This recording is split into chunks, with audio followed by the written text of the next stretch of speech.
Buenas tardes de nuevo. Comenzamos este webinario dedicado a las características de las principales divisas. Para ello vamos a hacer un poco de introducción a lo que es el mercado de divisas y luego iremos viendo estas monedas que se consideran los blue chip del mercado. Comenzamos. Bueno, aquí tenéis un poco mi experiencia en los mercados de divisas, fundamentalmente y financieros, para que conozcáis quién soy. Y vamos a pasar un poco a ver lo que son los mercados, los activos financieros más importantes. Digamos que los mercados están divididos en varios activos, como todos sabéis. Por un lado, la renta fija, el mercado de renta variable, los mercados de derivados, cada uno dentro de sus características, de su clase, de los distintos productos que lo forman. El mercado de divisas, en el cual podemos ver cuáles son las divisas que lo forman, ¿no? Primero las que se llaman las core currencies, que son aquellas que son el corazón del mercado forex, que digamos es las blue chip. Luego están las monedas relacionadas con los commodities, con las materias primas, el mercado de las monedas LATAM, y luego ya posteriormente también tenemos el mercado de materias primas y metales preciosos, donde está incluido oro, el petróleo, el cobre, zinc, un montón de productos que también se cotizan y que forman parte de los mercados financieros también, mercados organizados. El mercado de divisas en sí, su función principal es la de facilitar las transacciones económicas entre dos participantes, dos personas o dos operaciones en las cuales hay distintas monedas. Se trata de operaciones normalmente que son medios de pago, como talones, cheques, remesas, transferencias, créditos documentarios, etcétera. Un montón de productos que se producen en el mercado, sobre todo por temas puramente comerciales y mercantiles. Esa es la razón de ser de este mercado. Este mercado nos permite intercambiar las distintas monedas convertibles. Siempre tenemos que buscar que una moneda sea convertible para poder cambiarla en otra. Si no, las monedas que no lo son, no es posible hacer este tipo de cosas. Por lo cual, el mercado de divisas está formado fundamentalmente por esas monedas convertibles y su finalidad es la de facilitar a dos participantes que no tienen la misma moneda, pues hacer las transacciones correspondientes. Una moneda es convertible cuando su intercambio por otra es libre, por lo tanto no hay restricciones ni de tipo de cambio ni de transferencia. Ahí es cuando una moneda es totalmente convertible. Por repasar un poco las características de este mercado Forex, vamos a decir que el mercado de divisas no está ubicado en ninguna parte, no hay es como la bolsa de Nueva York, que está en Wall Street, o la de Madrid, la plaza de la Lealtad, o sea, no hay un edificio, por lo cual este mercado antes se utilizaba a través de sistemas pues más o menos telefónicos, electrónicos, y era muy fácil, o era posible arbitrar. Unos se cotizaban un precio, otros se cotizaban otro, hasta el punto que el euro podía valer 1,0640 y en otro lado podía valer 1,0650. Entonces ahí se podía comprar a 40 y vender a 50, claro que se llamaba arbitrar, ¿no? En ese momento. Hoy en día el mercado ya está muy centralizado en plataformas electrónicas muy potentes y ya no permite el arbitraje. Ahora vamos todos por un mismo camino y todos tenemos el precio muy similar. No es posible el arbitraje. Las principales plazas en las que se contrata el mercado de divisas son las más grandes, las plazas financieras más grandes del mundo. Entonces, cuando el mercado está más activo es cuando está abierto Londres, Frankfurt, Nueva York, Tokio, Japón. Fundamentalmente, más que nada, cuando está abierto Londres y Nueva York es cuando el mercado, vamos a incluir también a Europa, cuando el mercado está en pleno apogeo, en pleno momento de contratación. Es como si estuviéramos hablando de cuando está abierta la bolsa de Nueva York o cuando estaba abierta la bolsa de Madrid, ¿no? El horario del mercado de divisas, ventajas que tiene es que es muy activo y está siempre poniendo 24 horas. Dura toda la semana, de lunes a viernes y no cierra. Siempre hay un precio, siempre se puede hacer una operación, da igual la hora, da igual la divisa, el mercado está ahí para todos y tiene precios muy competitivos. Es, por lo tanto, el mercado más grande del mundo, ya que es imposible de saber exactamente lo que se cruza diariamente de volumen de este mercado, pero se supone que puede ser el volumen superior a la suma de todas las bolsas mundiales. Es dificilísimo saber lo que se cruza porque hay cruces entre particulares, entre instituciones, entre plataformas, los bancos hacen operaciones que además las netean, pues compran y venden a un cliente con otro y realmente la operación no sale al mercado, se queda dentro, con lo cual el volumen es impresionante. Nadie creo que sea capaz de saber qué volumen se contrata en el mercado de divisas. Tiene muchísima liquidez. Uno de los temas importantes es que su movimiento diario no es grande. Nosotros vemos como hay valores en las bolsas que abren algunos días con subidas, bajadas de un 2, de un 3%, de un 4%. En el mercado de divisas, pues en divisas principales, que las que vamos a ver hoy aquí, no sucede. Normalmente, por poner un ejemplo, el euro-dólar pues se mueve en torno a 100, 150 puntos diarios, que hoy ni siquiera los llega. En este momento pues está en torno a los 60 puntos, ¿vale? No llega ni a eso, ¿no? Son movimientos bastante razonables, por lo cual nos permiten trabajar con mucha tranquilidad dentro de la operativa técnica o luego fundamental que queramos aplicar. Por otro lado, los spreads son reducidos, o sea, las comisiones, los precios son muy reducidos. Por un ejemplo, si el euro dólar, las plataformas electrónicas hoy en día nos lo dan con 1,5 puntos, 2 puntos de media aproximadamente, pues poniendo un ejemplo, pues una posición de 100.000 euros, que es el equivalente a un lote, en teoría de los brokers, un lote son 100.000, con 1,8 de media de spread equivale a pagar una comisión de 0,18 por mil. Es una comisión ridícula, realmente muy barata en el mercado de divisas. Entonces, es para que se tener en cuenta que una operación en un banco, operación bancaria de cambio, pues el banco ya solamente por el cambio, por el hecho en sí del servicio del cambio, ya te cobra un 2 por mil.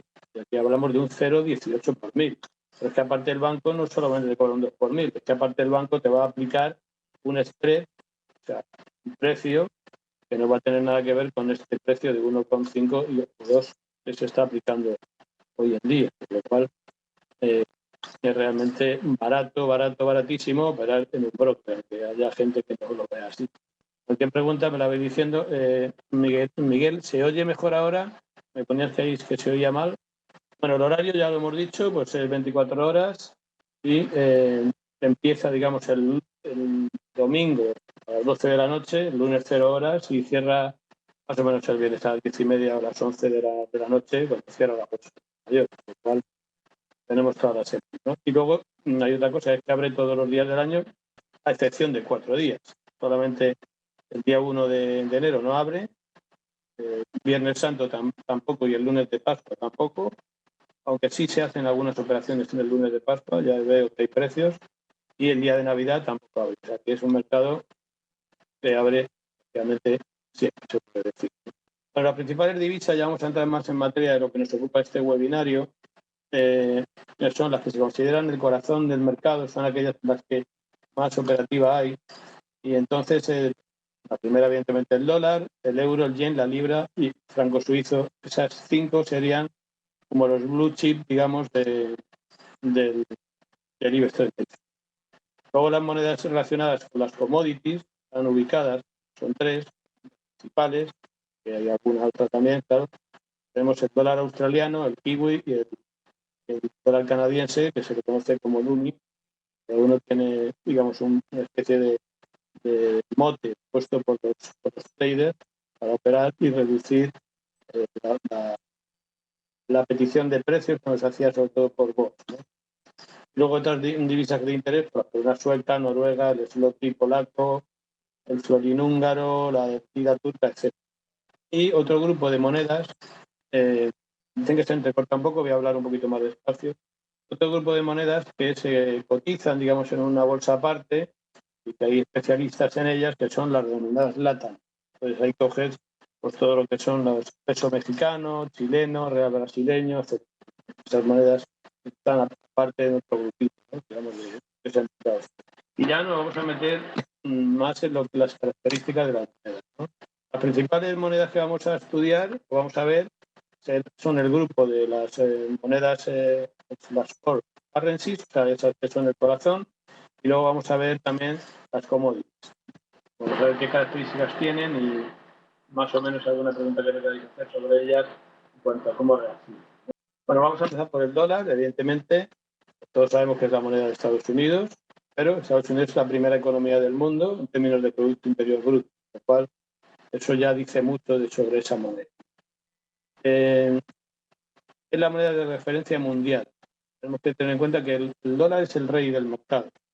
Todo gira alrededor del dólar, absolutamente todo. El dólar se utiliza para valorar todos los activos, balances empresariales, beneficios empresariales, fijación de presupuestos, materias primas. Todo absolutamente se valora en dólares. Cualquier empresa que quiere presentar oficialmente sus cuentas lo tiene que hacer en dólares, para que al final esas cuentas se puedan estudiar desde el punto de vista internacional, ¿no? Compararlas con otras empresas, ¿no? Hacerlo en dólares. El mercado de divisas, o sea, el 90% de las operaciones que se contratan en el mercado de divisas se hacen en dólares. Todo el dólar yen, dólar contra euro, dólar contra franco suizo, dólar contra australiano, dólar contra corona sueca, noruega, zloty polaco, todo es dólar. Al final, todo es dólar. Es decir, que es el rey del mercado y el activo del mercado. El dólar se volvió la moneda principal a finales de la Segunda Guerra Mundial a partir del acuerdo de Bretton Woods en 1944, cuando se adoptó un nuevo patrón oro que decía que una onza de oro era igual a 35. Se están mirando ese cruce, que es el más importante, que ya lo veremos cuando lleguemos, ¿no? Pero todos los bancos centrales están mirando, sino que el Banco de Polonia pues está mirando lo que vale el zloty polaco contra el dólar siempre constantemente, ¿no? Para que no se desvíe, en fin, para que sea más competitiva su moneda, todo va relacionado. Está considerada también la principal moneda reserva del mundo. Todos los bancos centrales tienen sus reservas en dólares, el 80 al 90% de sus reservas están en dólares, puesto que vamos a verlo ahora mismo. Actualmente el valor del dólar está basado en la confianza, ya no está basado en que la Reserva Federal tenga un depósito en oro en sus cámaras acorazadas, ¿no? Lo que está basado en la confianza de que la propia Reserva Federal garantiza el valor de su moneda. La Reserva Federal es el banco central de Estados Unidos y el banco central más grande del mundo, más solvente del mundo, con lo cual ese es el valor del dólar. Sí. Actualmente la presidenta de la FED es Mrs. Janet Yellen, es una señora, una mujer, que relevó al anterior Ben Bernanke, y este último fue el sucesor de Alan Greenspan, que en su momento, sigue vivo todavía este señor, el mayor, fue considerado el hombre más poderoso de los mercados financieros, porque cuando hablaba el mercado enmudecía y el mercado seguía a rajatabla las palabras de Alan Greenspan. Hoy en día ninguno de sus sucesores le han llegado a igualar en cuanto a importancia de sus declaraciones. Así sigue siendo, por supuesto, el presidente o la presidenta de la FED la persona que más influencia tiene en los mercados financieros. De hecho, cuando ella habla, pues todos los mercados se callan, se paran y actúan. Entonces, siempre muy atentos a lo que diga esta señora en sus comparecencias en el mercado. Hoy, precisamente, tenemos una publicación de las actas de la FED del día 18 de octubre, su última reunión, y hasta ahora, a las 8 de la tarde, veremos cómo el mercado actuará en consecuencia, por lo cual el mercado gira alrededor de la FED, Reserva Federal, y del dólar. También tenemos que tener en cuenta que el dólar actúa como moneda de refugio en ocasiones de aversión al riesgo. Muchas veces cuando pasa algo en el mundial, pues el dólar es un valor seguro, juntamente con el oro, el franco suizo, pero el dólar es muy, muy seguro y la gente y todos los bancos centrales tratan de protegerse si pasa algo, comprar. Con lo cual, cuando hay miedo al riesgo, aversión al riesgo, pues el mercado compra dólares.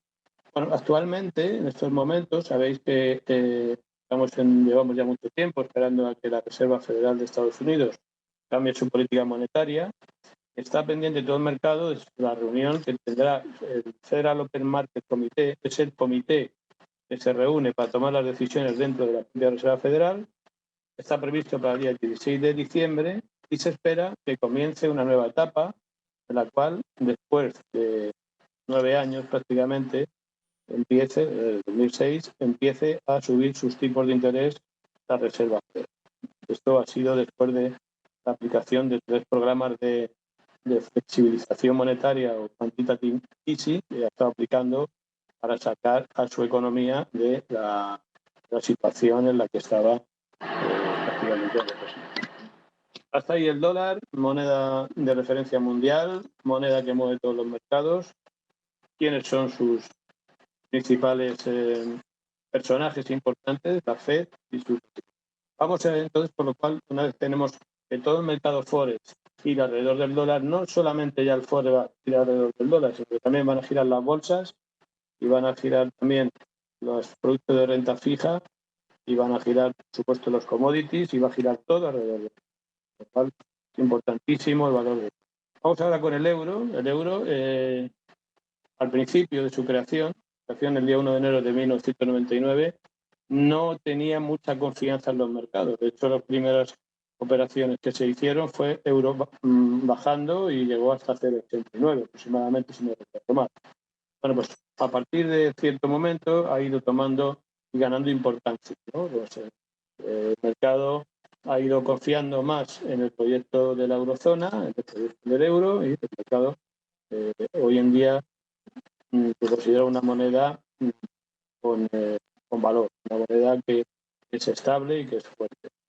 Hoy en día lo forman 19 países, son muchos, evidentemente, cada vez se incorporan más. Ahí tenéis la relación de todos, no lo voy a mostrar porque si no se nos va el tiempo. Con lo cual, está considerada hoy en día la segunda moneda en la que se realizan, es la segunda en cuanto a transacciones en el mercado de divisas. No solo ya es la segunda moneda en sí en cuanto a referencias, sino que también es la segunda, lógicamente, en cuanto a operación. En términos de PIB, la eurozona es la tercera economía mundial, pero Estados Unidos y China a nivel de Producto Interior Bruto, y tiene una muy importante. Esta moneda, el euro, se ha ido convirtiendo en referencia mundial y también ha ido cogiéndole o robándole al dólar el protagonismo de ser moneda única reserva. Ahí ya bancos centrales que tienen una parte de sus reservas en dólares, otra parte en euros, otra parte en libras. Las 3 monedas son las más importantes en cuanto a reservas. Y entonces ya ha ido poco a poco, cuando el dólar empezó a bajar a partir del 2006 con los programas de compra de activos de la Fed, muchos bancos centrales pensaron que evidentemente ante la pérdida de valor de esas reservas que ellos tenían, lo más conveniente era cambiar parte de sus reservas a euros, y se produjo esa gran subida del euro dólar que llevó a niveles altísimos. Se podemos ver un gráfico luego a niveles de más de 1,40 y prácticamente 1,60. Más que nada esas compras tan... Ya de por sí la aplicación de esa política monetaria expansiva de la Fed, sumado al cambio de reservas de muchísimos bancos centrales que se quitaban parte de sus reservas en dólares para pasar al euro. Yo recuerdo estar cotizando directamente en la mesa de trading del banco y el Banco de China llamarnos directamente para hacer operaciones comprando euros y vendiendo dólares. Era muy habitual. Entradas muy fuertes. El Banco de China en ese momento, que lo hizo con mucha frecuencia, distorsionó mucho el mercado de divisas, porque el mercado de divisas dejó de ser un mercado que se movía por fundamentales para entrar en movimientos de flujos muy erráticos y hacía que de repente cuando tenía que bajar el euro, pues no bajaba, lo que iba a subir porque estaba el Banco de China comprando, el Banco de India y cosas así, el Banco de Rusia, y entonces era complejo muchas veces saber cotizar bien porque se movía muy rápido. El volumen es el mayor también, prácticamente, es el mayor del que se hace en el Forex. El organismo encargado de la política monetaria, todos sabemos que es el Banco Central Europeo, Mario Draghi, profesor de Franco Trichet, y por supuesto todo lo que Mario Draghi nos pueda contar en sus conferencias de prensa, ruedas de prensa, es escuchado y tenido en cuenta, porque ahora también estamos en un punto en el cual el euro vuelve a entrar en una fase más expansiva todavía de política monetaria, y entonces eso hará que prácticamente su cruce contra el dólar vaya perdiendo valor, como lo está haciendo últimamente, y se acerque más a la paridad lentamente, según un banco central vaya subiendo tipos y otro vaya aplicando políticas monetarias más expansivas, ¿no?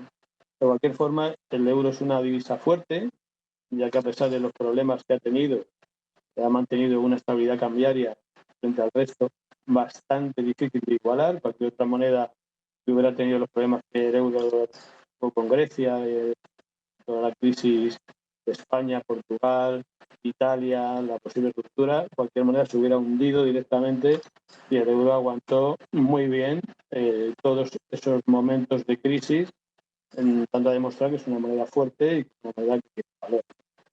Su valor está respaldado por el Banco Central y su estabilidad está basada en la alternativa que ha tenido al dólar como moneda de reserva y sobre todo en el momento de bajada del dólar, como hemos visto antes, pues las políticas expansivas del dólar, ahí el euro ganó mucha fuerza y mucho valor, ¿no?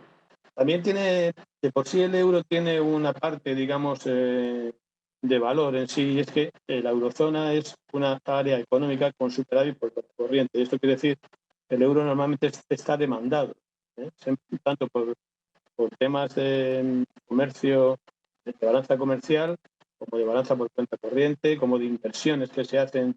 Los grandes fondos de inversiones mundiales están comprando normalmente deuda alemana y deuda de países europeos, entonces eso hace que el euro sea una moneda que, aunque baje sus tipos o tenga problemas, es una moneda demandada. Prácticamente veréis que le cuesta mucho bajar, le cuesta mucho romper niveles, el 1,30 le costó muchísimos meses, el 1,20 le costó muchísimo, le ha costado mucho ahora el 1,15, le ha costado el 1,13, o sea, le cuesta mucho bajar a pesar de eso, ¿no?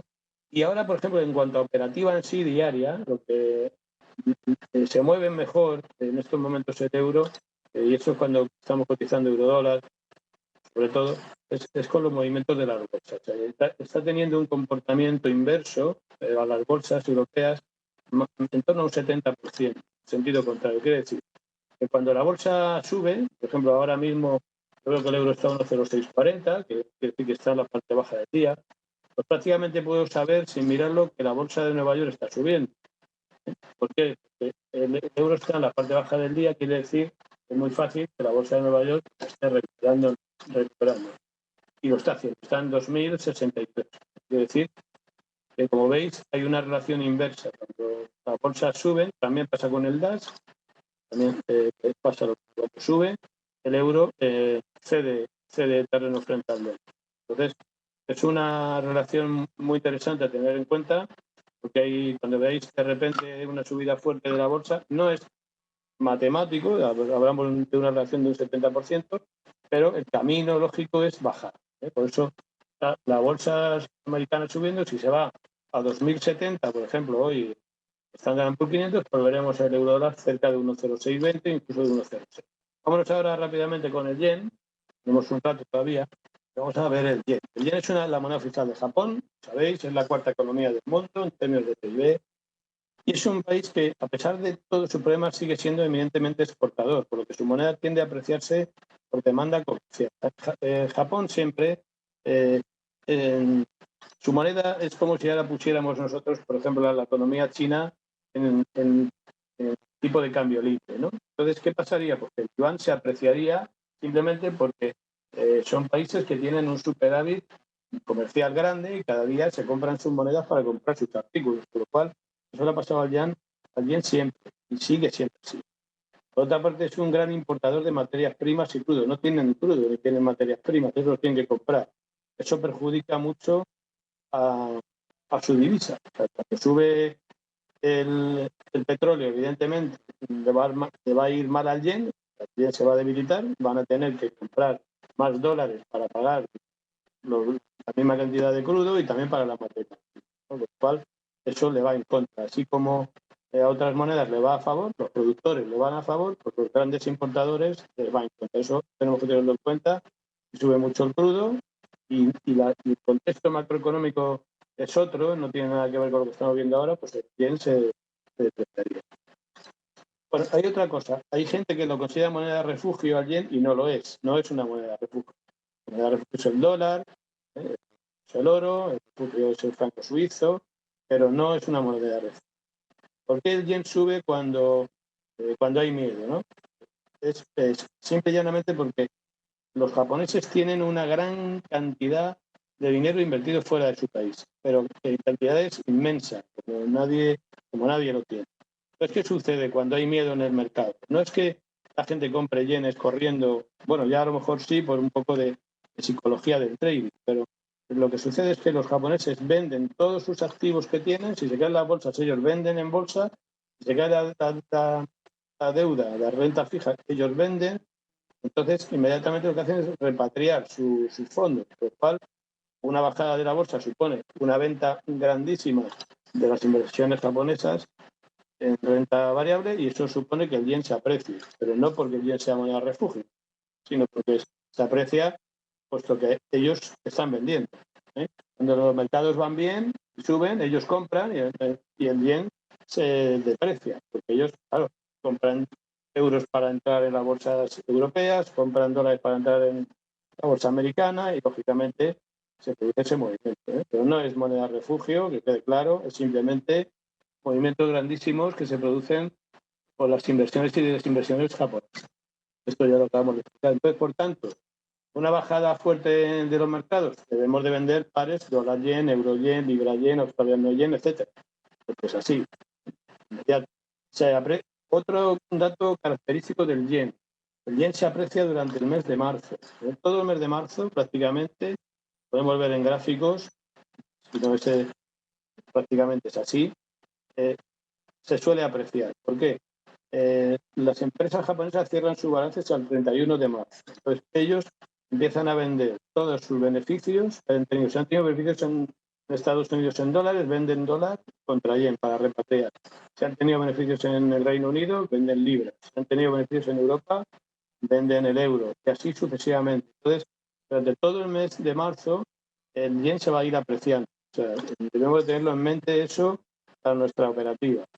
Durante todo ese mes, prácticamente desde el 1 de marzo hasta el 31, ya cerca del 31 ya no quedan mucho por hacer, pero todo el mes de marzo es de apreciación del yen. Por ese motivo, por cierre fiscal y cierre de balances de esas japonesas. El Banco de Japón es el Banco Central, evidentemente, y tiene una fuerte dependencia política. Es un banco en el cual, o sea, digamos que en Japón los políticos controlan el banco, ¿no? Mucho, en una mayor medida que en otros países, ¿no?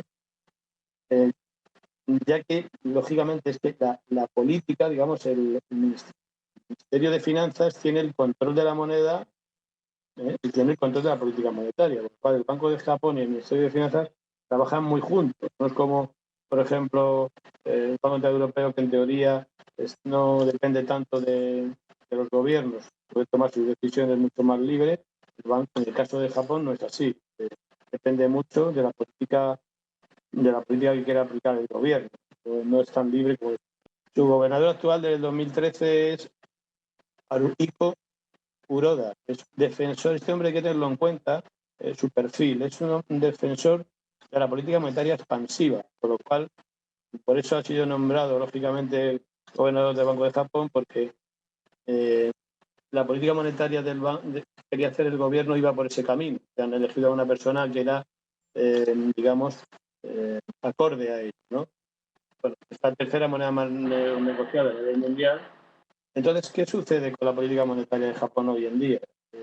Recibe el nombre de Abenomics, que es el nombre con el que se conoce esta política, que lleva el nombre del gobierno, ¿no? del primer ministro. Se llama Shinzo Abe, ¿no? Todo se ha bautizado así. ¿Qué consiste esta política monetaria? ¿Por qué se ha elegido a este gobernador?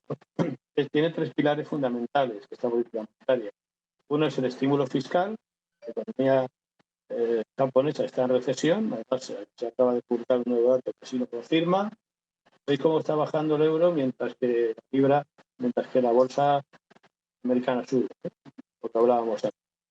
Otro pilar de la política monetaria que tiene Japón, hacía por Abenomics, la flexibilidad monetaria. O sea, ellos quieren aplicar programas de compra de activos muy grandes para que se deprecie su divisa, y luego reformas estructurales.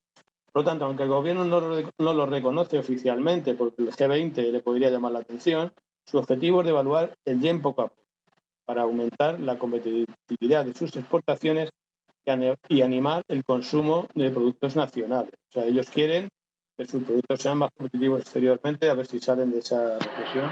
Y como vemos, el dólar yen cada día está más alto, 123,60 en este momento, y los son 124,5, incluso más arriba. Y si la Reserva Federal empieza a subir tipos, lo que vamos a ver es un dólar yen muy cercano a 150. La libra esterlina, vamos a ir más rápido porque nos queda un cuarto de hora. La moneda del Reino Unido. El Reino Unido está considerada la quinta economía más grande del mundo, por lo cual la moneda tiene mucha importancia, está considerada de las importantes, de las principales. Tiene un mercado de capitales y un sector financiero y bancario de los más desarrollados del mundo y es una parte importante de su PIB. O sea, cuando entra la Citi a funcionar, ese mercado financiero que ellos tienen, tan grande y tan poderoso, lo notaréis cuando entra, ¿no? O sea, eso es a las 9 de la mañana, hora española, hora peninsular, y se nota inmediatamente cuando llega y abre Londres. Además, son operadores muy respetuosos con los horarios y ellos empiezan a trabajar a las 8 de la mañana, que son las 9 aquí, y se nota inmediatamente su entrada. Pues lo podéis ver simplemente en los precios del euro dólar, como pues, si lleva desde las 8 de la mañana en 1,0640, 45, pero cuando entran ellos, eso cambia inmediatamente. O bien para arriba o para abajo, 20 puntos, 30 puntos se va a mover casi con toda seguridad. Ellos tienen las órdenes, tienen mucho sector financiero, tienen mucha operativa y rápido entran a los mercados, puesto que tienen mucho. Bueno, también la libra tiene unas características, es que el sector energético que ellos generan constituye el 10% también de su producto. Es uno de los mayores exportadores de gas de toda Europa y se encuentra entre los primeros países productores de crudo, petróleo, con lo cual le afecta también a la libra la cotización del petróleo. Afecta, no tanto como le puede afectar al dólar canadiense o a la corona noruega, pero le afecta también alguna. Entonces, son grandes productores de crudo. Por otro lado, es también importador neto de bienes, con lo cual produce un déficit de balanza comercial. Eso le perjudica a la libra, ¿no? Ellos tienen que importar muchas cosas que no fabrican, ese es el socio comercial más importante de la eurozona, con lo cual muchas veces la libra y el euro a veces, pero siempre se mueven en el mismo sentido. Cuando el mercado se está dominado por el dólar, el dólar sube, pues vamos a ver cómo tanto la libra como el euro se mueven más o menos a la par. Entonces el cruce euro-libra prácticamente no se mueve. Evidentemente lo que sí está claro es que el Banco de Inglaterra, responsable de la política monetaria del país, mantiene una independencia total de la eurozona. Ellos pueden aplicar la política monetaria que ellos quieran, con lo cual también la libra se mueve por sí misma cuando salen noticias macroeconómicas y cuando el Banco de Inglaterra toma decisiones o hace revisiones de sus previsiones de crecimiento económico o de sus posibles subidas de tipos, por lo cual, dentro de que está relacionado en algunos momentos con el euro, su tipo de cambio también a veces se desconecta mucho, como está haciendo estos últimos días, como el euro libra está bajando, está por debajo de 0,70, y es porque se espera una bajada inminente de tipos o no una bajada de tipos, sino una inyección de liquidez inminente prácticamente el día 6 de diciembre y en el caso del Reino Unido eso no se espera, por lo cual estamos viendo cómo el euro baja contra el dólar, baja también contra la libra se mantiene en 1,52 aproximadamente contra el dólar porque ahí no hay movimiento concreto a la vista. Por los motivos que hemos hablado de que su sector financiero es muy grande, es una de las divisas más contratadas en el mercado.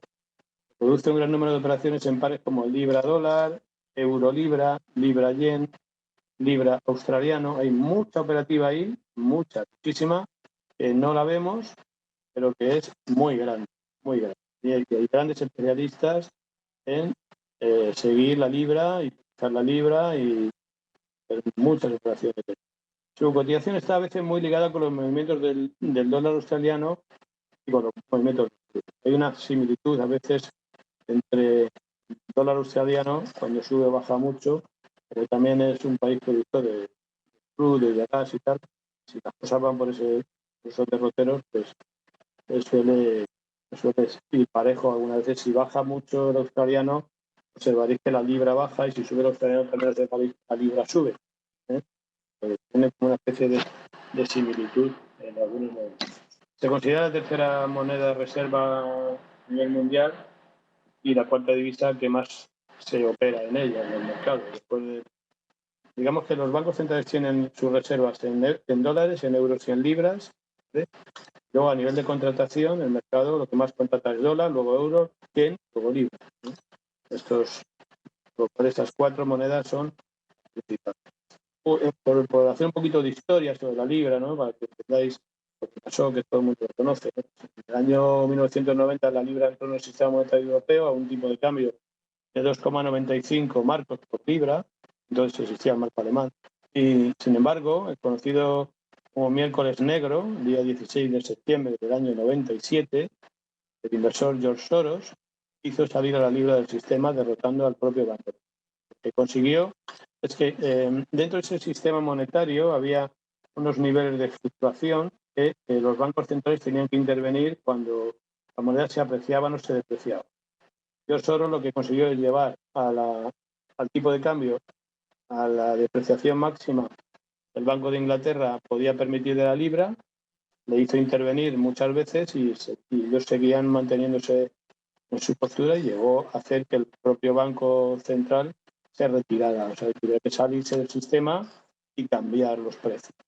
Fue una victoria sonada en los mercados, puesto que nunca alguien a nivel particular, un profesor particular, había podido con un banco central.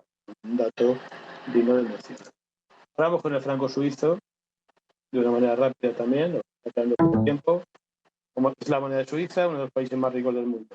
Está basado esta moneda en su sistema confidencial bancario y su historia de neutralidad política, lo cual han conseguido una moneda muy estable y muy segura, ¿no? Por eso, cuando hay miedo, esto sí es una moneda de refugio. Cuando hay miedo, capitales se van, ¿no? En momentos de inestabilidad, la divisa se aprecia por la cantidad de capitales que entran en el país.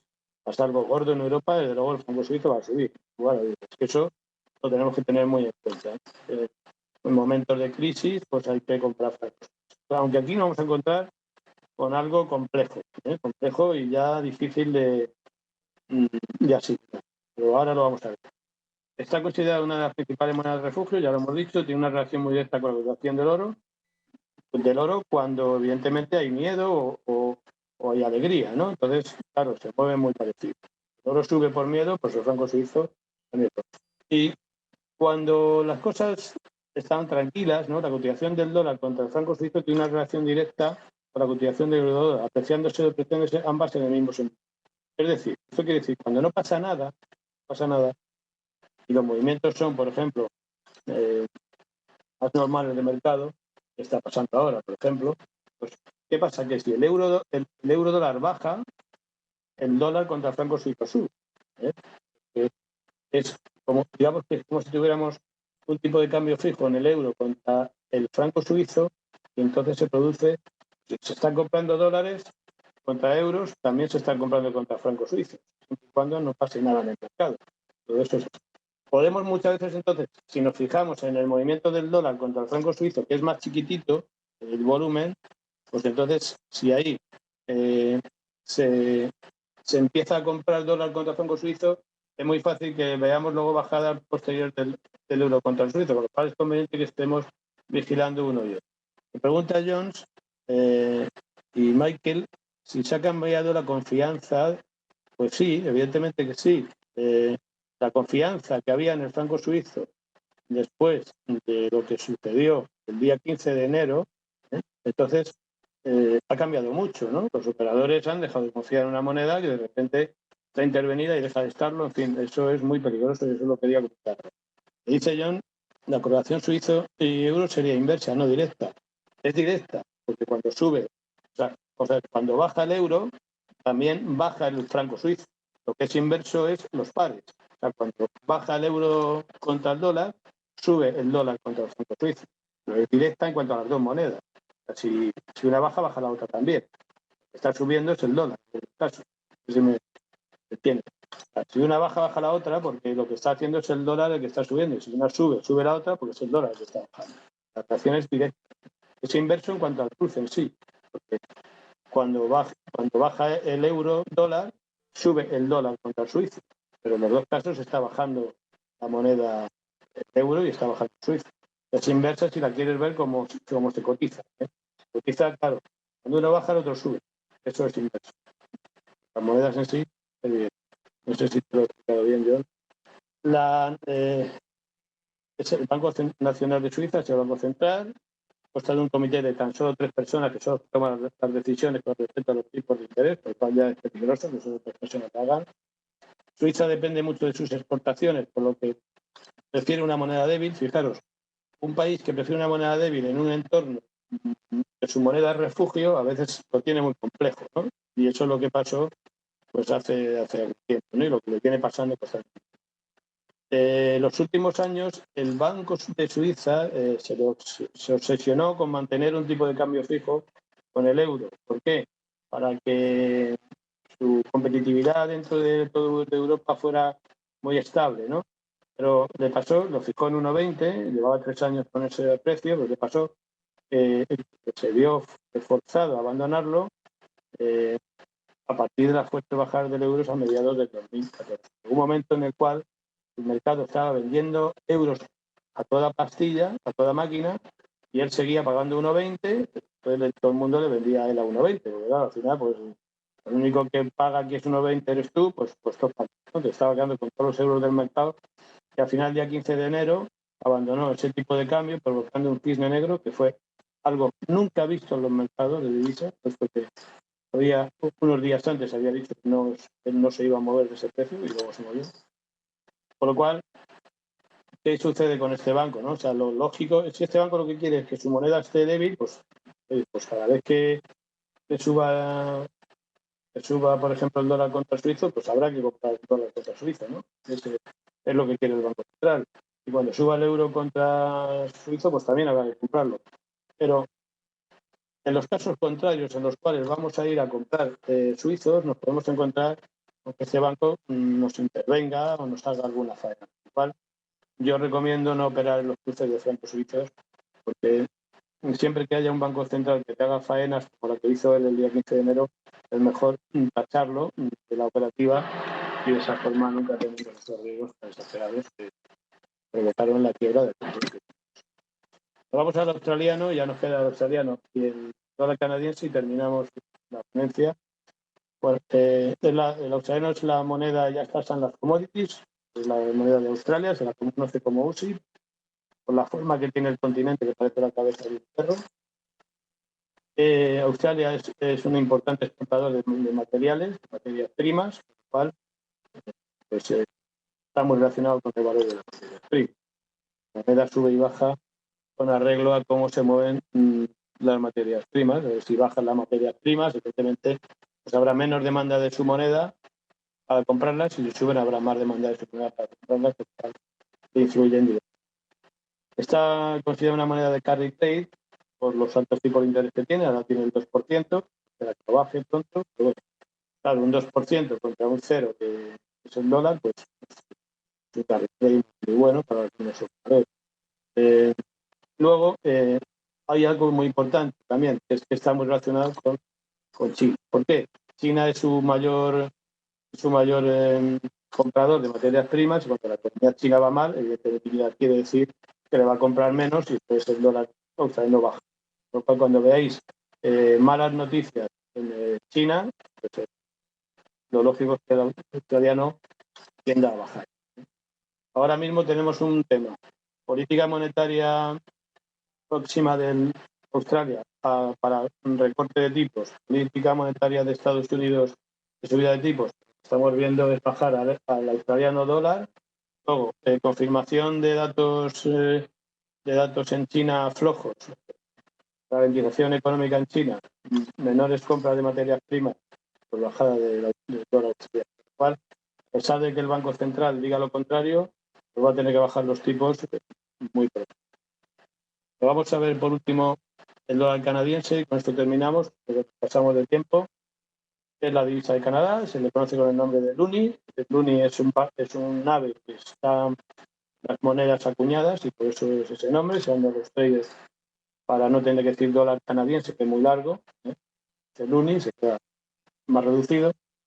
Y la economía canadiense está muy relacionada con la americana. Evidentemente, Canadá depende mucho de cómo va la economía americana. Por eso quiere decir que hay datos macros económicos estadounidenses que afectan tan directamente a Canadá que se aprecia muchas veces más el propio dólar canadiense que el dólar americano.